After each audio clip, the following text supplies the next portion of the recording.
And David said, Is there yet any that is left of the house of Saul, that I may show him kindness for Jonathan's sake? And there was of the house of Saul a servant, whose name was Ziba. And when they had called him to David, the king said unto him, Art thou Ziba? And he said, Thy servant is he. Or at your service. New King James. And the king said, Is there not yet any of the house of Saul, that I may show the kindness of God unto him? And Ziba said to the king, Jonathan hath yet a son, which is lame on his feet. And the king said unto him, Well, where is he? And Ziba said unto the king, Behold, he is in the house of Machir, the son of Amiel of Lodabar.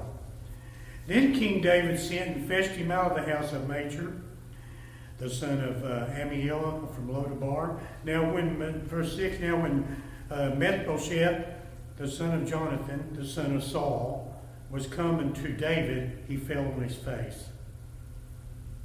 And he did reverence, or he fell prostrated, New King James. And David said, Mephibosheth, and he answered, Behold, thy servant, or here's your servant, New King James. And David said unto him, Fear not, for I will surely show thee kindness for Jonathan thy father's sake, and will restore thee all the land of Saul thy father, and thou shalt eat bread at my table continually. And he bowed himself and said, What is thy servant, that thou shouldest look upon such a dead dog as I am? Then the king called Ziba, Saul's servant, and said unto him, I have given unto thy master's son all that pertained to Saul, and to all his house, everything that belonged to Saul. New King James. In verse 10, Thou therefore and thy sons and thy servants shall till the land for him, and thou shalt bring in the fruits, or work the land, New King James, that thy master's son may have food to eat. But Mephibosheth, thy master's son, shall eat bread always at my table. Now Ziba had 15 sons and 20 servants. Verse 11, Then said Ziba unto the king, David, According to all that my lord the king hath commanded his servant, so shall thy servant do. As Mephibosheth, said the king, he shall eat at my table, as one of the king's sons, and be part of his family. Verse 12, And Mephibosheth had a young son, whose name was Micah, and Micah or Micah, and all that dwelt in the house of Ziba were servants unto Mephibosheth. So Mephibosheth dwelt in Jerusalem, for he did eat continually at the king's table, and was lame on both his feet. He had at David's table. It's like David did at King Saul's table. We'll get into a little bit of that a little later. Okay, that's our text, our reading. Are there any comments to that so far? Turn over your workbooks, and we'll look there where we left off. It's Remembering Jonathan.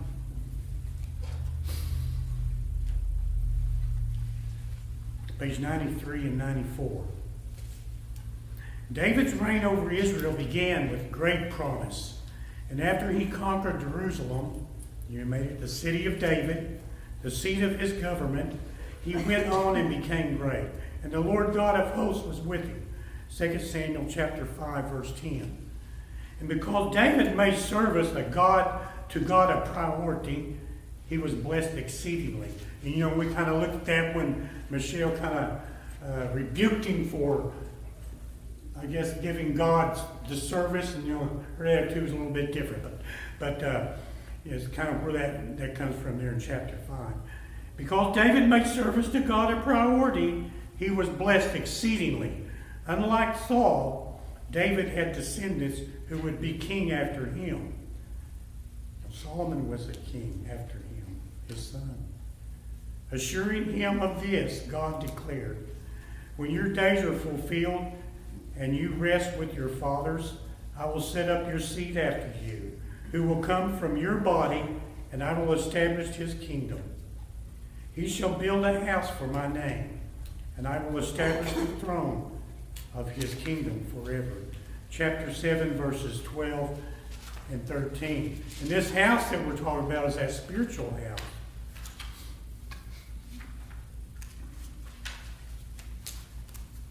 On page 94, with the assurance and help of God, David reigned over all Israel, that united kingdom.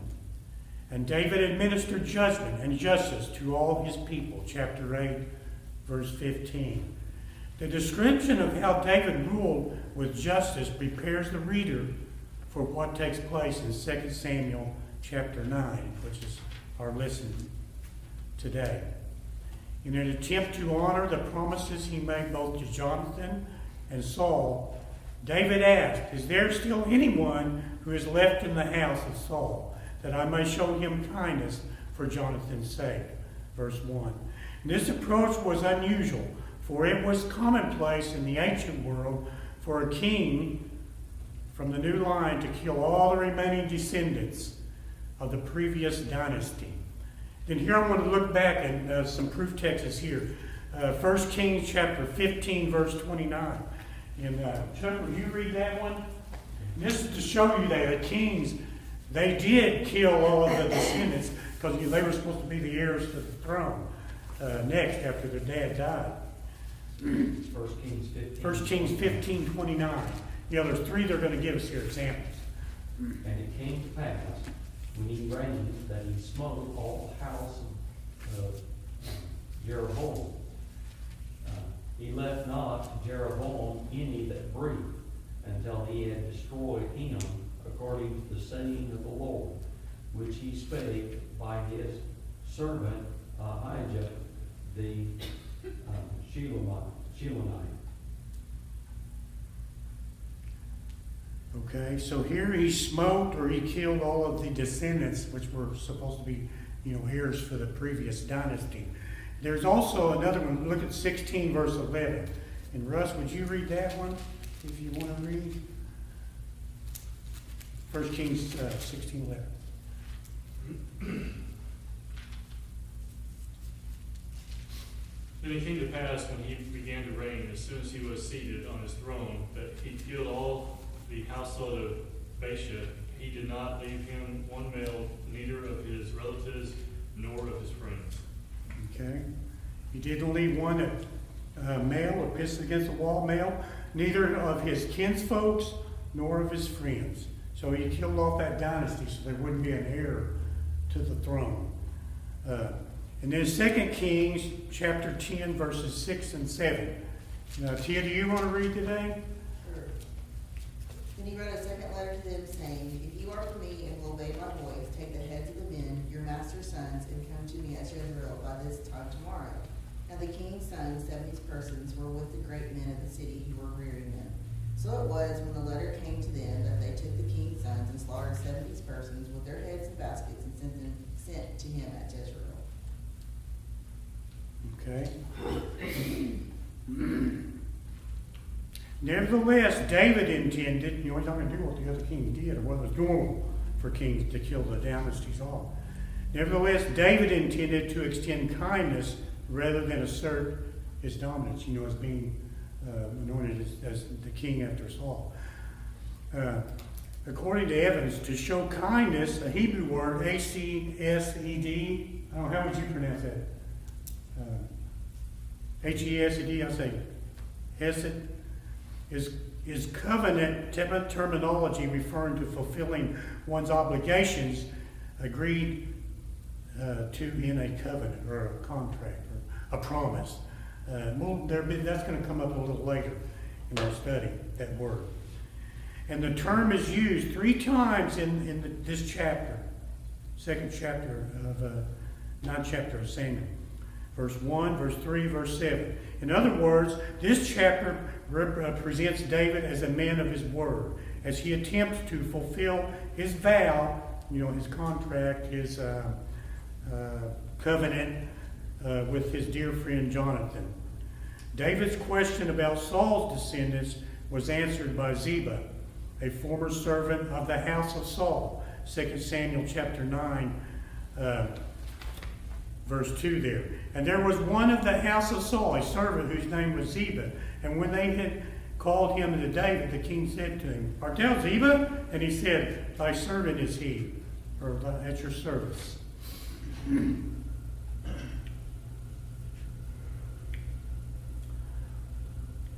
The circumstances under which Jonathan's son became lame are described in 2 Samuel chapter 4, verse 4.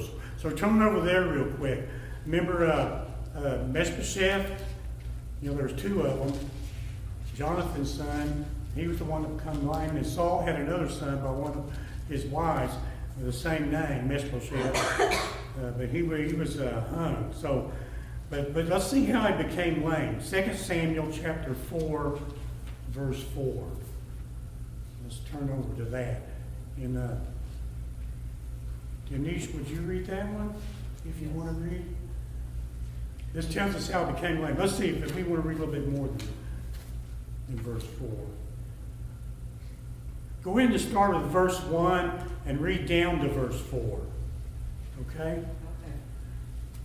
And when Saul's sons heard that Abner was dead in Haran, his hands were feeble, and all of the Israelites were troubled. And Saul's son had two men that were, let me get my glasses. King James says captains. Huh? Captains of the bands. Go ahead, though. Let me get my glasses.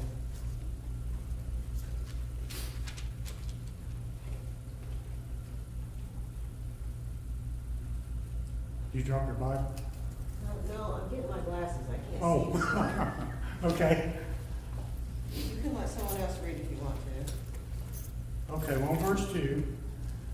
Captains of the bands, the name of one was Banan, the name of the other was Rechab, the sons of Rimeon, the Beerothite, of the children of Benjamin. For Benjeroth also was reckoned to Benjamin. Verse 3 there, start there.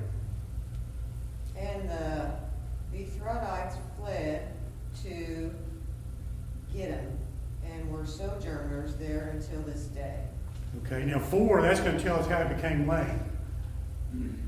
And Jonathan, Saul's son, had a son that was lame of his feet.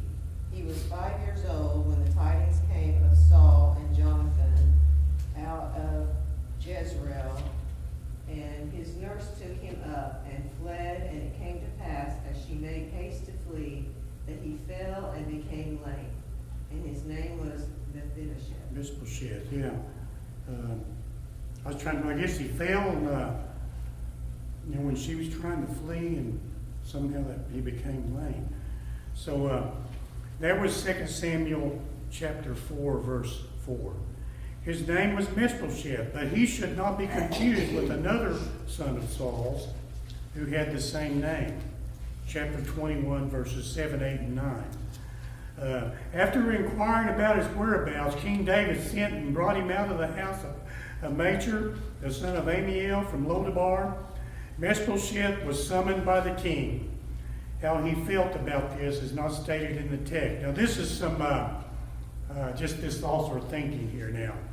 How he felt about this wasn't stated in the text. Because, Mephibosheth, they knew that usually the dynasties were killed off before the next king started reigning. So he was part of Saul's dynasty. He was Saul's son's son.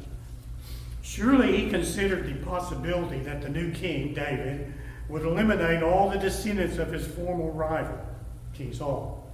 Regardless, he presented himself before King David, just like King David requested him to.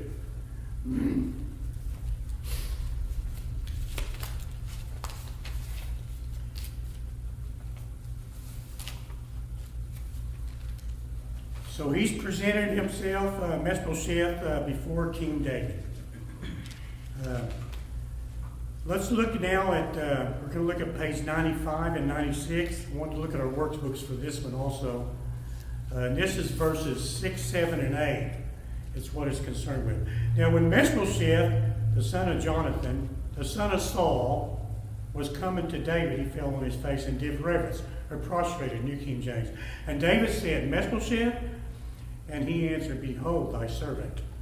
And David said unto him, Fear not, for I will surely show thee kindness for Jonathan, thy father's or your father's sake, and will restore thee all the land of Saul thy father, Jonathan's father, and thou shalt eat bread at my table continually.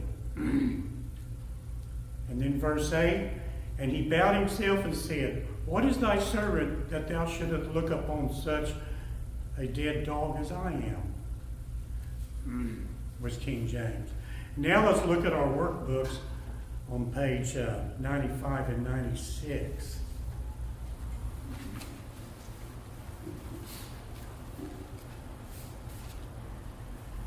And the author's entitled this, Mephibosheth and David. When Mephibosheth appeared before the king, he fell on his face, prostrated himself. When addressed, he identified himself to David's servant, as David's servant, 2 Samuel chapter 9, verse 6 that we read. David responded, Do not fear, for I will surely show you kindness for Jonathan your father's sake, and will restore you all the land of Saul your grandfather, and you shall eat bread at my table continually. Verse 7. Regarding David's statement, it's observed that David sensed the man was afraid. This is just something that the author, because of the statement there. David sensed the man was afraid, or Mephibosheth was afraid. Mephibosheth would not have remembered that affection between David and his father, Jonathan. David assured the man he had nothing to fear. He assured Mephibosheth had nothing to fear. He intended to show him kindness for the sake of his father Jonathan, to whom David had a close friendship. And after calming Mephibosheth, David promised to both provide for him and to honor him. He provided for Mephibosheth by giving him the land formerly owned by King Saul. And he honored Mephibosheth by reserving a place for him at the king's table. Remember, David had a place at King Saul's table. And remember, King Saul, I guess he finally realized or recognized that David didn't show up to eat at his table. And we looked at that, in some previous lessons. And that's when, the rage, I don't know if it's called rage, but the hurt that Saul had against David was starting to be established. David had been allowed to sit at Saul's table, and Mephibosheth would be allowed to sit at his own.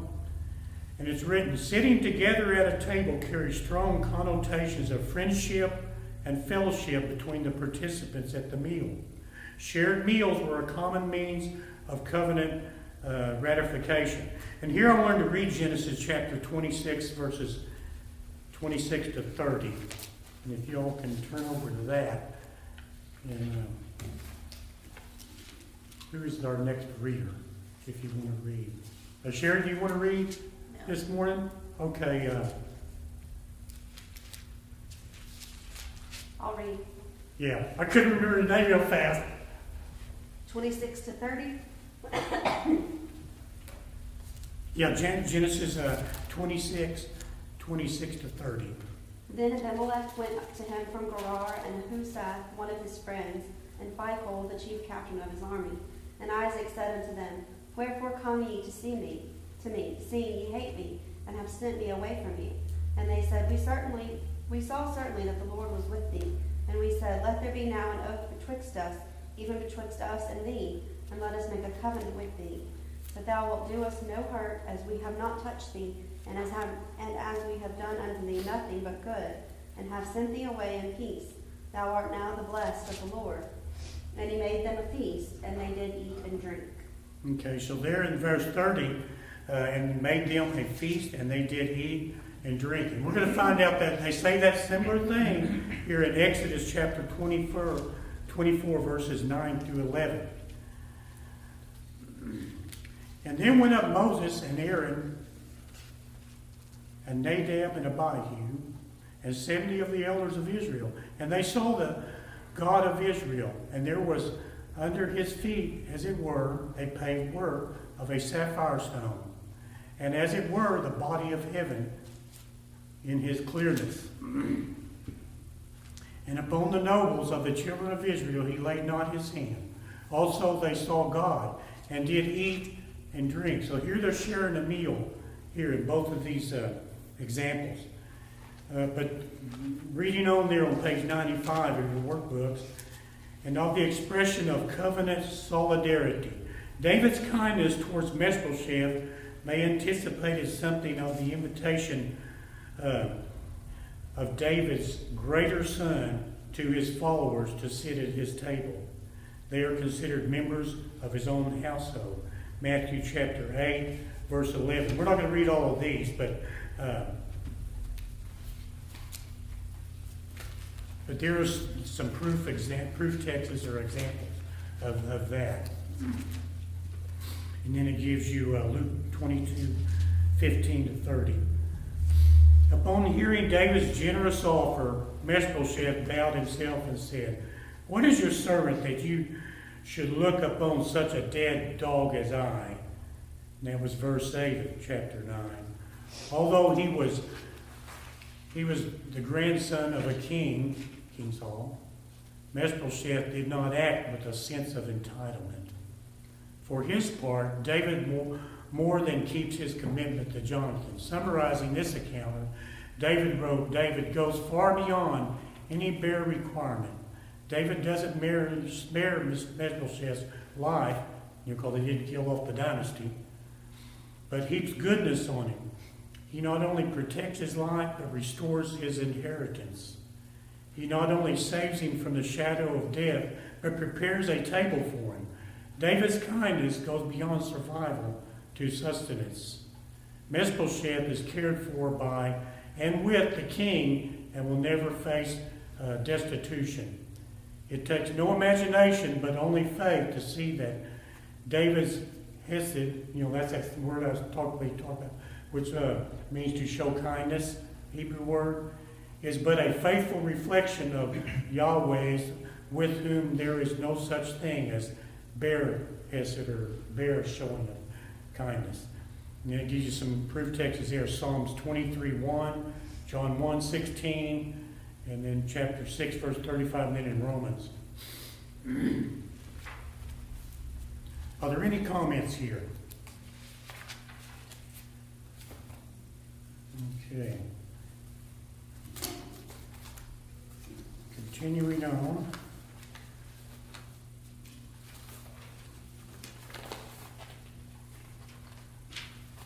We're going to look at what the author calls to Jerusalem. Mephibosheth to Jerusalem.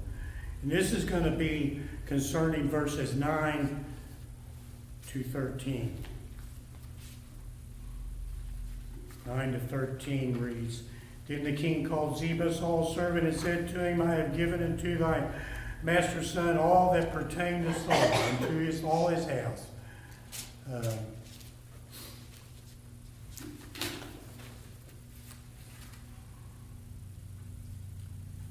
Then Ziba said unto the king, According to all that my lord the king hath commanded this servant, so shall thy servant do. As for Mephibosheth, said to the king, He shall eat at my table as one of the king's sons. And Mephibosheth had a young son whose name was Micah, and all that dwelt in the house of Ziba were servants to Mephibosheth. So Mephibosheth dwelt in Jerusalem, for he did eat continually at the king's table, King David, and was lame on both feet.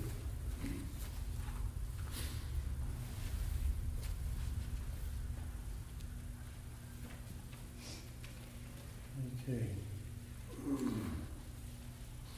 In order for David to treat Mephibosheth well, there were, of course, consequences for Ziba. That was King Saul's, one of his maidservants. And Ziba had separated from David. He may have threatened Mephibosheth. If Ziba had been separated from David, he might have threatened Mephibosheth. Ziba knew the habits of new monarchs when they found relatives of the old king to threaten his rule. Suddenly Ziba found himself and Mephibosheth in Jerusalem, under the watchful eye of David and David's full knowledge of the family connections of Mephibosheth. David likely felt little guilt at confiscating the property of Ziba. You know, the property of Ziba came from King Saul. And turning it over to the rightful hands of Jonathan's descendants, King Saul's son's descendant, which was his son. And that was Meshbosheth. From that point onward, Ziba and his sons would serve Meshbosheth. Ziba had 15 sons. We're going to read here in Scripture. And 20 slaves. They were all to 10 fields, which now belonged to Meshbosheth. You know, it used to be Ziba's. And later was not to eat at David's table because he was a poor man. He was to eat there that David would know what he was doing. And that's probably the author's deal there. Ziba had nothing to say, no defense to plead. He was given to understand David would provide the son of Jonathan with all that he needed to eat. He was to be as one of the king's own sons. You know, Meshbosheth was. The prophet, P-R-O-F-I-T, not prophet, you know, prophesying. But the prophet Ziba and his sons and slaves brought in for Meshbosheth was to be for the latter's increased wealth, Meshbosheth. Ziba would later show his loyalty to Meshbosheth during the uproar surrounding Absalom's revolt. You know, we're not going to cover that because our next lesson is going to be David, Bathsheba, and Uriah. So in between that, you can read about Absalom's revolt. He brought an abundant supply of food for David's men and said to Meshbosheth, and indeed he is staying in Jerusalem, for he said, today the house of Israel restore the kingdom of my father to me. Chapter 16, verse 4. Now look at your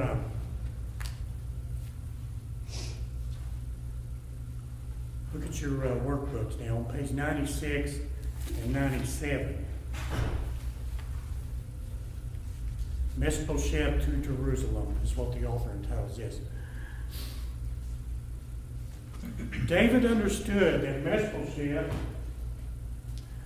was not physically able to oversee the properties he was restoring to him.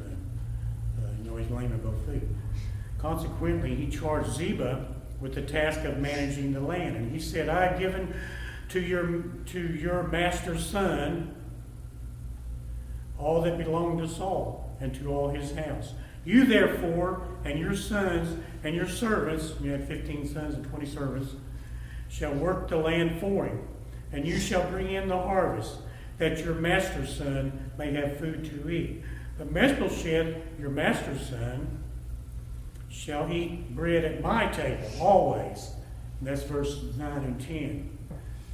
And it's noted that David's suggestion that Ziba work the land for Meshbosheth may have food to eat, an understatement. He will have independent means. Meshbosheth is now going to have independent means, even though he's lame. This is where David's showing that kindness, or that Hebrew word there. Ziba responded to David's directions by affirming his intention to be obedient. Verse 11. And then said Ziba to the king, according to all that my lord the king hath commanded his servant, Ziba, so shall thy servant do. As for Meshbosheth, said the king, he shall eat at my table as one of the king's sons, just like a son to King David. Whether he agreed to work the land because he had no other choice is debatable, is what the author here says. What is not unclear, however, is that Ziba later took advantage of his situation to gain David's favor. And there I wanted to look at 2 Samuel chapter 16, verses 1, 2, 3, 4. And Chuck, can you read that one? Yeah. Okay. 1 through 4. Yeah, 1 through 4. And when David was a little past the top of the hill, behold, Ziba, the servant of Mephibosheth, met him with a couple of asses saddled, and upon them 200 loaves of bread, and 100 bunches of raisins, and 100 of summer fruits, and a bottle of wine. And the king said unto Ziba, What meanest thou by these? And Ziba said, The asses be for the king's household to ride on, and the bread and the summer fruit for the young men to eat, and the wine, that such as be faint in the wilderness may drink. And the king said, Where is thy master's son? And Ziba said unto the king, Behold, he abideth at Jerusalem, for he said, Today shall the house of Israel restore me the kingdom of my father. Then said the king to Ziba, Behold, thine are all that pertaineth unto Mephibosheth. And Ziba said, I humbly beseech thee, that I may find grace in thy sight, my lord, O king. Okay, the other example that they give us, this, I had to think about this, that verses 1 to 4 there. Was he really taking advantage? I know that's what the author says here, of the situation to try to look good in David. But turn over to chapter 19 now, verses 24 to 30. And Russ, can you read that one? 19, 24 to 30.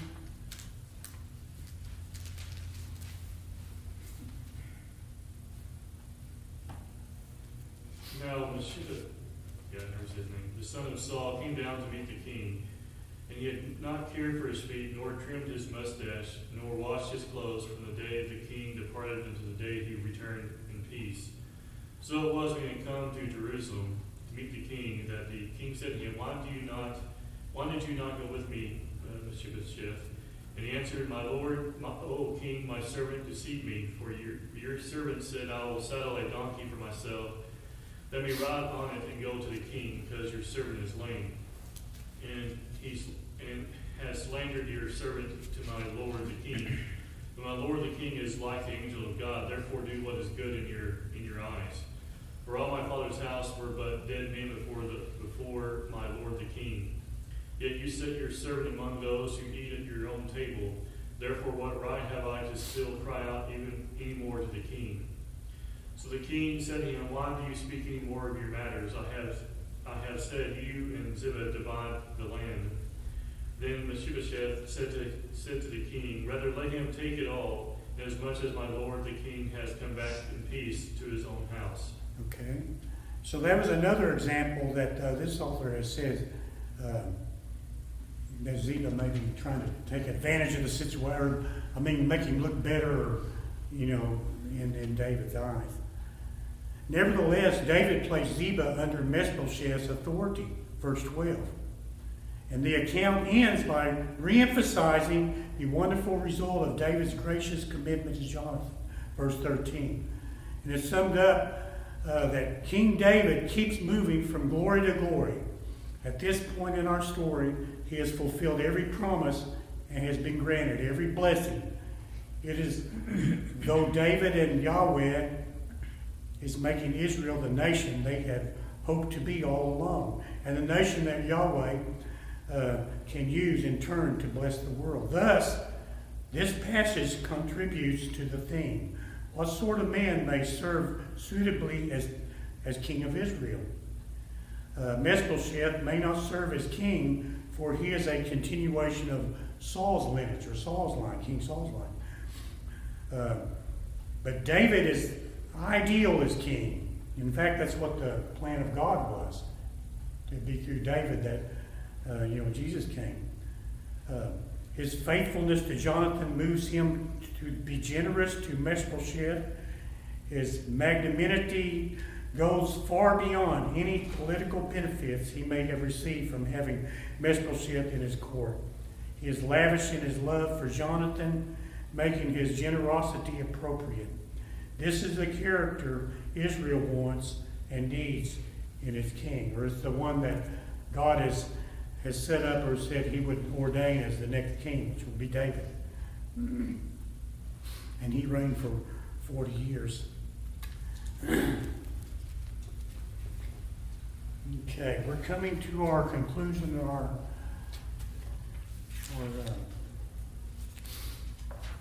applications here in a minute, but before we do that, both Ziba and Meshbosheth probably knew how to take care of themselves.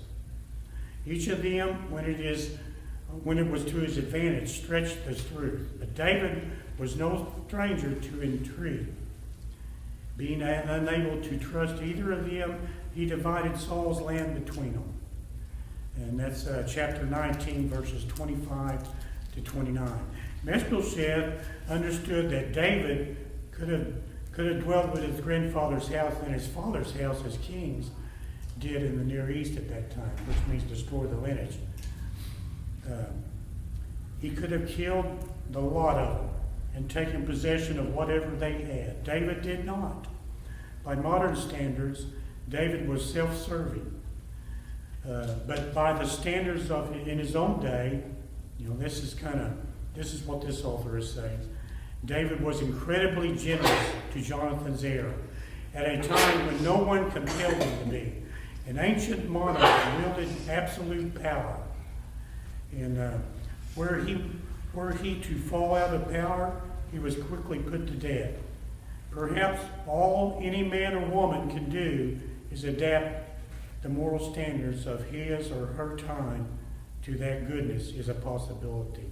Martin Luther King Jr. said something to the effect, the arc of the moral universe is long, but it bends toward justice. Let us hope that he was correct.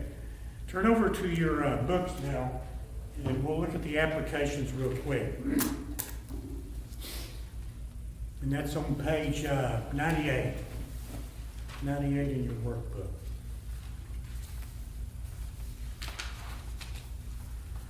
David's actions in this passage remind us of the importance of keeping our word. He made a promise to Jonathan. In fact, he made it to Saul also.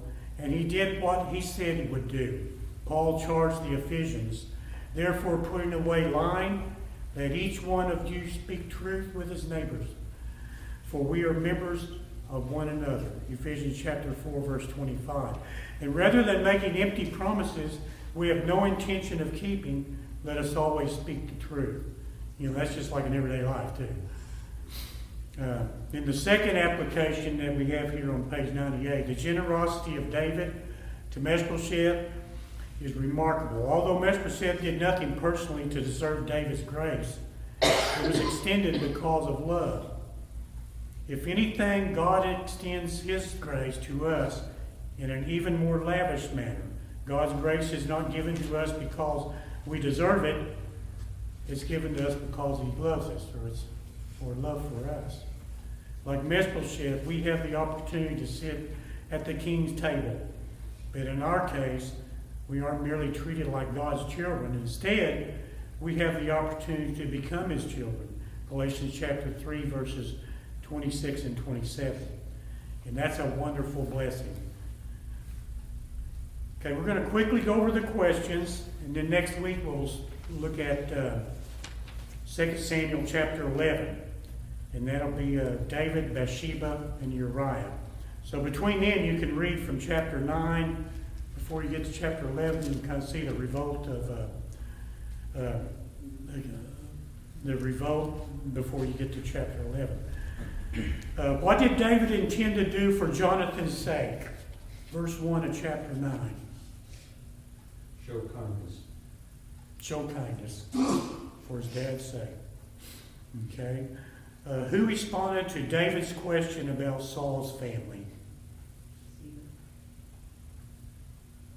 Okay. Ziba. What physical problem did Jonathan's son have? He was lame on both feet. And, we looked at chapter 4, verse 4, I think it was, tell how he became lame. Number 4, where was Jonathan's son Meshbosheth staying when he was summoned by David? Verse 4. In the house of Machir, son of Amiel, in Lodabar. Number 5, how did Meshbosheth describe himself when he came before David? In verse 6. Good dog. Okay. And number 6, what did David intend to do for Meshbosheth? Showing kindness He's going to restore the land of Saul that he gave to Ziba. He's going to give it to Mephibosheth. Ziba's going to take care of the land and stuff for him. Later we find out there's going to be something else happen. And then eat the bread at David's table. So he's going to share a meal with David as a king's son. Number 7, the last question, this sort of reviews. Whom did David place in charge of the land he restored to Mephibosheth? Verses 9 and 10. Ziba. Ziba. He had 15 sons. Ziba had 15 sons. It says, in verse 10, it says they had 20 servants. So they're going to take care of the land for Ziba. He's not going to be destitute like he could have been if David had not shown kindness. Okay, are there any questions? That ends our study for David and Mephibosheth. And like I said, next time, we won't be doing it next week. I think, are we still going to have a guest preacher next week? Yes, Was as that far as I know. Was that a done deal? Okay. I don't know. Okay, if we have a guest speaker next week, it'll be week after next. We'll look at David, Bathsheba, and Uriah in chapter 11 of 2 Samuel.